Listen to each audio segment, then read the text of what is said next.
There's a thought experiment that keeps philosophers up at night. Imagine you're visited by an alien species, highly intelligent, technologically advanced. They cross the void between the stars just to find you. And when they arrive, they don't attack, they don't conquer, they simply study. They watch us for a while, they leave, and never come back. What do they see?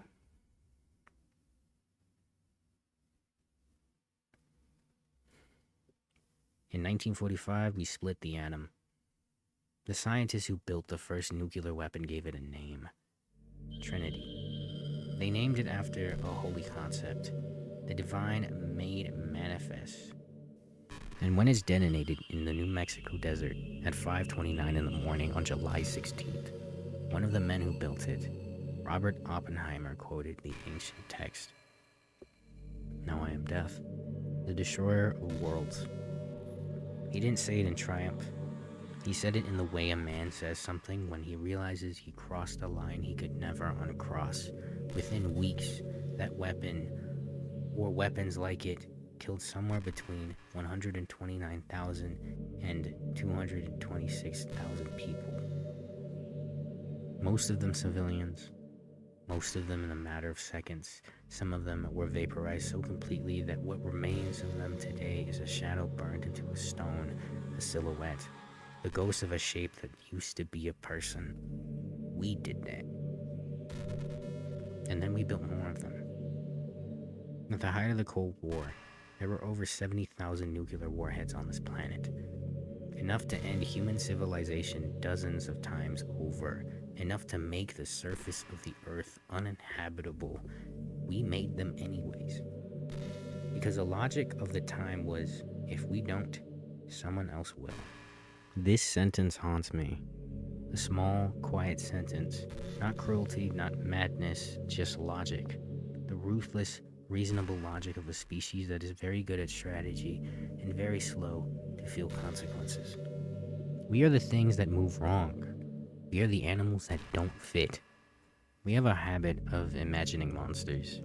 We write them, paint them, dream them up in the dark.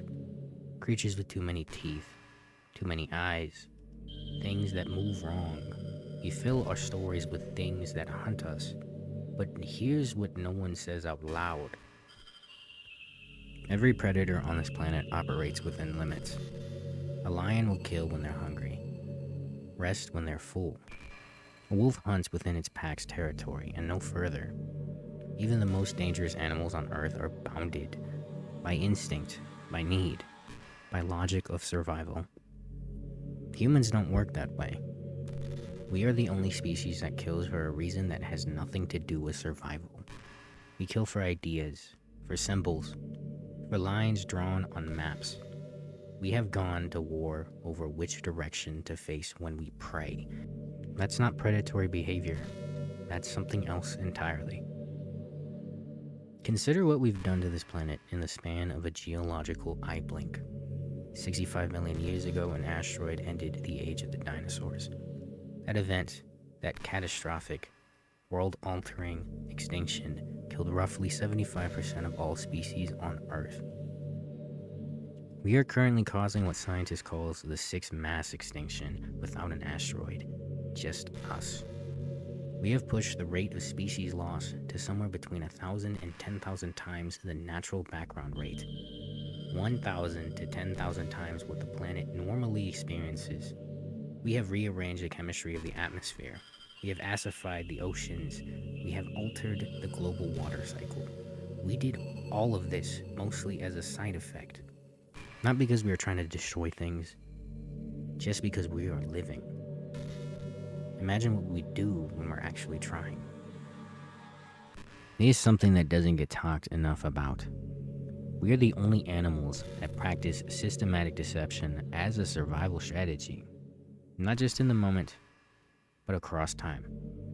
We plan lies, we construct false realities and maintain them for years, decades, lifetimes. We build institutions around certain kinds of deception and call them normal. We are the only animal with propaganda. We take the most powerful tool we ever developed, language, the ability to share meaning across minds and weaponize it. We use words to make people afraid of the wrong things. We make them trust the wrong people to make them want things that hurt them. We are so good at this that most of us can't reliably detect when it's happening. And we've always been this way. This isn't modern, this is ancient. The Romans did it, the Egyptians did it. Every empire in the human history has had its version of Ministry of Truth, even if they call it something else. We are, at our core, a species that controls other members of our own species through the manipulation of reality. That should be terrifying. It mostly isn't because we're used to it. There is a concept in biology called keystone species. A keystone species is one whose presence or absence completely reshapes the ecosystem around it. Remove a keystone, and the whole structure collapses or transforms beyond recognition. Wolves are a keystone species. When wolves were reintroduced to Yellowstone in 1995, they didn't just reduce the deer population. They changed where deers grazed, which changed where plants grew, which changed where rivers were shaded, which changed water temperature, which changed where fish lived, which changed what fish lived there. Humans are a keystone species. Except we're not just reshaping one ecosystem, we're reshaping all of them simultaneously. And unlike the wolves, we're not bound by the ecosystem's feedback loops. Wolves can be starved out. Wolves can be outcompeted. Wolves answer to the land. We don't answer to anything. Not yet. I want to be careful here, because I'm not making an argument against humanity. I'm not saying we're evil. I'm not saying the story is over or that we're beyond saving, or that the only honest response to human history is despair. What I'm saying is something more specific and, I think, more unsettling. We are a species with the capability of gods and emotional architecture of primates. We feel things the same basic way our ancestors did 200,000 years ago. Tribal, reactive, short horizon. We're wired for the savannah, for small groups, intimidate threats, seasonal thinking. And we've handed those ancient instincts access to nuclear weapons, social media, algorithms, and financial instruments complex enough that no individual human fully understands them. And that's the real terror if you want one. Not that we're monsters, that we're us all the way up. Oh! Bro, what the fuck does that even mean, bro? Not that we're monsters, that we're us. There's a reason we don't look too long in the mirror. Not because we're ugly, but because the face looking back is complicated in ways we weren't built to process. We're capable of extraordinary tenderness. Humans run toward burning buildings to pull out strangers. We sit with dying people we've never met. We write music that makes other humans weep at the beauty of being alive. We are capable of things that have no name in any language gentle enough to say aloud. Both of those things are true at the same time, always have been. The only question that matters is which one we choose to organize around, which one we build systems to amplify, which one we decide, deliberately and with full knowledge of what we are, to become more of. The alien species I mentioned at the start, maybe they left because we scared them.